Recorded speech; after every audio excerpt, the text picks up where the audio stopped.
నేను ఇంతవరకు పదవి వచ్చిన తర్వాత పెద్దగా రాజకీయాలు చేయలేదు.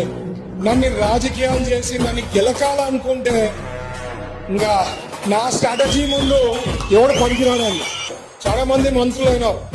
ప్రతి ఒక్క మంత్రి ప్రతి ఒక్క దాంట్లో ప్రతి నియోజకవర్గంలో ఏదో రకంగా వాళ్ళు ఇన్వాల్వ్ అయ్యి మీకు తెలియకుండా చాలా చేశారు. నేను ఆ పనులు చేస్తలే. ఏ నియోజకవర్గంలో కూడా నేను రెస్పెక్ట్ ఇచ్చి వాళ్ళకి ఎమ్మెల్యేస్ కానీ ఇన్ఛార్జెస్ కానీ ఎక్కడా కూడా వాళ్ళకి తెలియకుండా నేను గెలకడంలో మైండ్లో పెట్టుకోండి. నేను మంత్రి ఉంటా 5 ఏళ్ళు కాదు, తెలుగుదేశం పార్టీ ఉన్నన్నాళ్ళు నేను మంత్రి ఉంటా. నన్ను ఊరికే గెలకద్దండి. నా నియోజకవర్గంలో వచ్చి ఏదైనా గెలికేది స్టార్ట్ చేస్తున్నారనుకో, నేను వేలు పెట్టాననుకో, మినిస్టర్ గా వేలు పెట్టారంటే ఆ నియోజకవర్గంలో చాలా మీకే ప్రాబ్లమ్స్ వస్తాయి. కైండ్లీ మీ పని మీరు చూసుకోండి.